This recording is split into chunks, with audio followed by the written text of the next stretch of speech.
aqui na Tribuna Independente.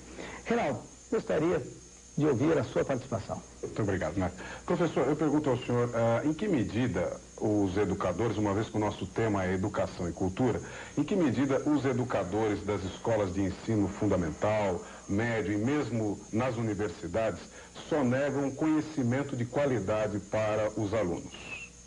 Eu não sei se sonega é a palavra, porque ninguém pode dar o que não tem. Quer dizer, a atual geração de professores já é vítima de uma deterioração que vem assim, há 30 ou 40 anos, vem declinando. O ponto que nós chegamos pode ser avaliado pelas duas aferições feitas pelo tal do Provão. Mas que, se você for ver todas as instituições de ensino, tá certo? A quase totalidade está muito abaixo da média tolerável. Não é que estão abaixo do ideal, estão muito abaixo do que, vamos dizer, do mínimo. Não é isso? E, mais recentemente, esse exame que foi feito do pós-graduação, a maior parte dos cursos de pós-graduação também estão muito abaixo da média. Se você for ver ensino médio, o que acontece? Fizeram aquele teste, mais ou menos um ano atrás, entre alunos de ensino médio de 32 países, incluindo países bastante pobres, da África, etc. Os nossos alunos tiraram o último lugar. Quer dizer, não é por falta de recursos. O Brasil é um país riquíssimo e o que se investe em educação aqui é uma monstruosidade. Né? E sempre que se discute a questão da educação, o pessoal logo vai para o lado econômico. Quer dizer, há uma sede de verbas e há uma crença no poder mágico do dinheiro. Né? Quer dizer, como se o dinheiro fizesse produzir cultura. Né? Mas, olha, se dinheiro produzisse cultura, minha gente, não teria havido nenhuma cultura, digamos, na Inglaterra do século X. Quer dizer, quando eram países paupérrimos na Europa, já tinham cultura elevadíssima. Isso aí é uma constante da história humana. Vamos dizer que os períodos de grande criatividade cultural raramente coincidem com períodos de grande progresso econômico. A gente hoje pode ficar maravilhado com Platão, Aristóteles, essa coisa. Quando houve essa geração de Sócrates, Platão e Aristóteles, Atenas já não era mais aquela de Péricles, que mandava em tudo. Não, ao contrário, era totalmente decadente, com inflação, miséria, depois invadida, né? Invadido por Esparta, depois invadido pelos macedônios. Ou seja, o país estava numa situação aflitiva e, não obstante, criou, vamos dizer, esta cultura majestosa. Agora, aqui no Brasil, o brasileiro talvez seja o povo mais dinheirista do mundo. O brasileiro tem vamos dizer, uma crença no poder do dinheiro. Né? Não acredita em Deus, mas acredita em dinheiro. Ele acredita que se der dinheiro para ele, né, o resto ele fará tudo por mágica. Então ele acredita que primeiro ele tem que ganhar um dinheirão e depois ele vai estudar, vai se tornar um camarada inteligente. Ou seja, inverte a coisa. Né? Os outros povos sempre procuram ficar inteligente primeiro para resolver os problemas. Aqui não, quer resolver o problema primeiro e ficar inteligente depois. Então, quer dizer que toda a ideia que se tem sobre educação aqui é uma ideia absolutamente falsa. A educação está muito vinculada a duas coisas. Ou vinculado ao fator econômico, quer dizer, o indivíduo vai estudar não porque ele queira aprender alguma coisa, mas porque ele é obrigado a isso, porque senão o seu acesso ao emprego é bloqueado. Não que a escola vai lhe dar a qualificação para isso, não, mas ela vai lhe tomar a autorização se ele não frequentar. Então a escola não é um benefício, a escola vamos dizer, é a ameaça de um malefício. Então, para não sofrer o malefício, o sujeito vai para a escola. E o outro é o motivo político. Quer dizer, aqui nós temos dois tipos sobretudo universidades. Todas brasileiras dividem-se em dois tipos. Você tem as universidades caça-níqueis e as universidades caça-votos. Quer dizer, as privadas são caça-níqueis, as estatais são caça-votos. Né? E existe uma certa mistura das duas coisas também. Ou seja, a ideia mesmo de que a educação seja um valor em si importante para a própria consistência, para a própria formação do indivíduo, essa ideia nunca entrou aqui. O sujeito sempre que vai estudar alguma coisa, ele pensa, eu vou estudar para quê? Tá certo? Quer dizer, o estudo tem que entrar por ele como se fosse um tubo digestivo, entra para um lado e sai pelo outro. Não tem a ideia de que a educação se incorpora. As pessoas não têm muito essa noção de que a educação não foi feita para lhe dar instrumento para alguma coisa, mas para formar você, para você ser alguma coisa.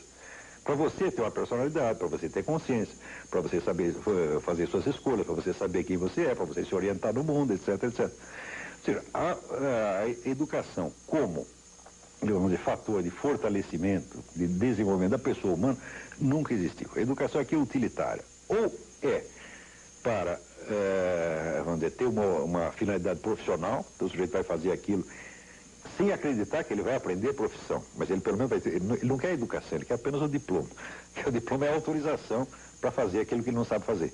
Mas, não precisa saber, precisa ter o diploma, né? E por outro lado tem a ideia da educação como canal de disseminação para propaganda política. Uma doutrinação ideológica absolutamente imbecil, que hoje tomou conta de praticamente tudo. Então, é por isso que a situação é catastrófica. A cultura brasileira, a sociedade brasileira, parece que ela é contra o conhecimento. Ela só quer, não quer o conhecimento, ela quer um arremedo de conhecimento que sirva ou para fins econômicos ou para fins políticos. Ora, não é de hoje que o Brasil é assim, sempre foi um pouco, mas isso foi aumentando, aumentando, aumentando. E agora está vindo a conta. A conta é o fracasso total da nossa educação. A classe dos professores universitários hoje é constituída maciçamente de pessoas ineptas, de analfabetos funcionais, pessoas que não entendem o que lê. E não estou falando de professor primário, eu não estou falando de gente de universidade.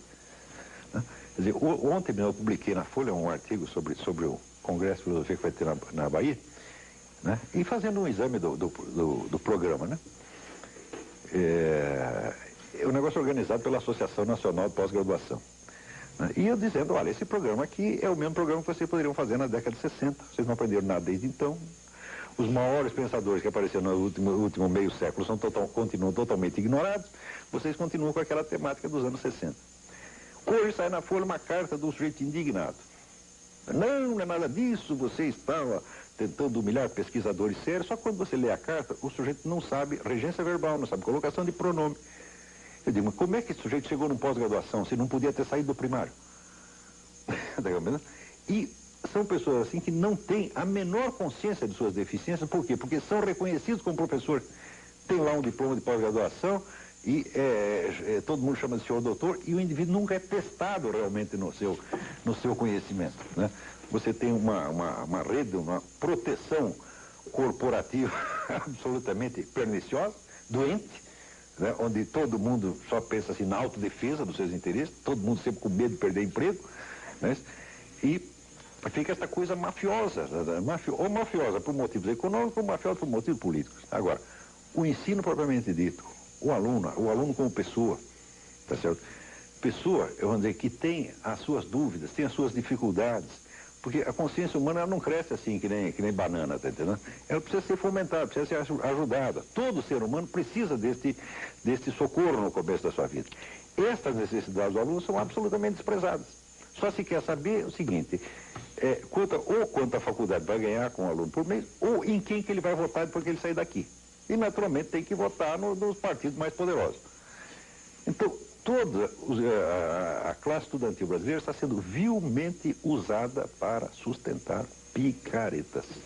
Nós estamos na Tribuna Independente, hoje com a presença do filósofo, escritor e jornalista Olavo de Carvalho. Doutor Olavo, o senhor me permite, mas como mudar essa situação que o senhor coloca como dramática? Se eu soubesse. Porque o senhor, na verdade, faz até uma denúncia muito forte aqui. É terrível a situação. Mas como mudá-la? Eu não sei como mudar, porque é uma coisa tão complicada, levou tanto tempo para a gente chegar nisso, que, olha, é tão grande o problema, eu acho que transcende muito a minha capacidade. Agora, a primeira coisa que a gente tem que fazer para ter uma esperança de poder resolver o problema é ter uma noção do tamanho dele. Aqui no Brasil, todo mundo é educador, técnico de futebol, médico e economista, não é isso? Bom, pelo menos dentro de casa, né? Eu posso ser um educador, mas eu sou educador dos meus alunos, eu não sou educador do Brasil. Eu não poderia ser ministro da Educação. Eu digo para você, eu não tenho competência para ser ministro da Educação. O problema da educação brasileira é tão grande que é preciso pessoas que tenham consagrado a sua vida a aquele assunto, tá certo? Quer dizer, não é com 3 meses de lendo meia dúzia de publicações você vai saber o que se passa e como é que as coisas estão. Então aqui todo mundo oferece soluções para as coisas, mas, vamos dizer, um dever óbvio de modéstia intelectual é você reconhecer quando um problema é maior do que você. Gostaria, doutor Samuel Isaac. Professor, com o costumeiro brilhantismo, o senhor diagnosticou a posição do ensino no Brasil. Eu indago do senhor.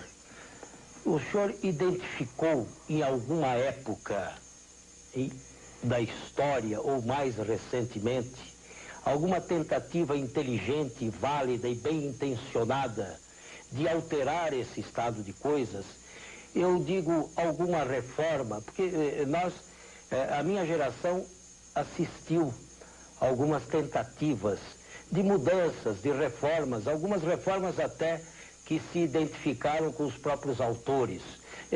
A reforma Capanema, por exemplo, ou para citar uma mais recente do governo de Fernando Henrique, tentativas de mudanças. O senhor identifica nelas alguma consequente, alguma que tenha sido feita com honestidade, para dizer objetivamente, e que tiveram algum resultado na sua ótica? Bom, eu não posso julgar toda a história da educação no Brasil, mas houve alguns momentos que são, me parece, notáveis. No tempo do Getúlio Vargas se fez muita coisa pela educação no Brasil. Tá certo? Foi o homem que começou tudo. O senhor mesmo citou aí o Capanema. Né? Mas foi um governo que durou muito. Ficou muito tempo no poder. Então alguma coisa tem que fazer. Agora, pelo menos o Getúlio Vargas ele tinha uma noção de conjunto do Brasil. Isso não quer dizer que eu seja, vamos dizer, um saudosista do Getúlio Vargas ou um adepto. Não, se eu estivesse no tempo do Getúlio Vargas, eu seria um inimigo do Getúlio Vargas, certamente. Mas, depois que passa o tempo, a gente tem que reconhecer os méritos dos mortos, assim como o nosso governo militar.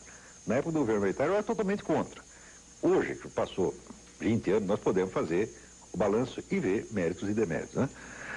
Com o Getúlio Vargas a mesma coisa. Eu acho que ele fez muita coisa pela educação e pela cultura brasileira. Mas, aí é o problema. Quando aparece um governante que ele tem as melhores intenções e tem vontade firme e quer fazer mesmo, ele vai se defrontar com uma espécie de resistência muda, resistência tácita, né? Da resistência passiva da sociedade, que simplesmente não quer melhorar. Eu vou dar um exemplo. Por exemplo, o Getúlio Vargas tentou fazer alguma coisa pela música brasileira e pelo cinema brasileiro, por exemplo. Então chamou de volta as duas melhores pessoas que tinha no ramo, que eram o Heitor Villa-Lobos, para a música, e o Alberto Cavalcante, para o cinema. Cavalcante era um cineasta brasileiro que fez uma carreira brilhante na Inglaterra, como documentarista, aprendeu com os melhores diretores da época. E chegou então Villa-Lobos e Alberto Cavalcante com os maiores planos, aquele entusiasmo patriótico, aquela coisa toda. 2 anos depois já tinha ido embora. Quer dizer, não aguenta a resistência do meio, a mesquinharia, a fofocagem, gente puxando o tapete. Quer dizer, se para um camarada que quer construir, tem 900 puxando o tapete. Isso é uma coisa constante na nossa cultura. Quer dizer, a cultura é do seguinte: onde eu não dei certo, o outro também não pode dar. Se eu fracassei, você tem que fracassar também. Então é a cultura do caranguejo no balde, tá entendendo? Tem um monte de caranguejo no balde, um caranguejo quer sair, mas o outro pendura na perna dele e vai tudo para baixo. Tá certo? Isso é uma coisa muito profunda no Brasil. Este culto do fracasso, tá certo? E o culto de tudo que vai para baixo. Tá certo? E, evidentemente, isso tem reflexos terríveis no conhecimento. Não querem obras de alto nível, não querem não, isso ofende. O sujeito que faz, por exemplo, a obra de Villa-Lobos é uma ofensa. Aliás, o Tom Jobim que diz, no Brasil o sucesso é um insulto pessoal. Eu digo, olha, o sucesso é um insulto pessoal e o conhecimento é um insulto maior ainda. Porque as pessoas acreditam que todo mundo que estuda para humilhá-las. Eu confundo conhecimento com pedantismo, conhecimento com busca de poder. Porque, na prática, muita gente só estuda um pouquinho para esse fim mesmo, mas nem todo mundo faz isso. Tem gente que é muito sincera. Né? Não se pode dizer que Villa-Lobos só estuda o que fez só por vaidade ou para humilhar os outros, ou por pedantismo. Não, ele estava sinceramente interessado naquilo. O próprio Cavalcante, tá certo? E tantos outros brasileiros que fizeram coisas de muito valor. No fim, todas essas pessoas acabam ou indo embora ou morrendo amarguradas. O Brasil é o país que tem a maior coleção de gênios fracassados da história mundial. Ou eles fracassam ou vão embora. Né? Pouquíssimos têm, vamos dizer, uma resistência para viver no meio deste ambiente, tá certo? E continuar fazendo o que tem de fazer, conservar o bom humor. Eu não sei como é que eu consigo, tá certo? Porque eu não ligo muito para isso, não. Quer dizer, se as pessoas estão gostando ou não estão gostando do que eu estou fazendo, para mim, assim, a minha plateia só tem um espectador. O espectador é Deus, tá certo? Eu não espero que Deus goste do que eu faço, mas pelo menos que Ele perdoe o que eu faço. Se conseguir isso, tá bom. Muito bem. Eu vou pedir licença ao senhor.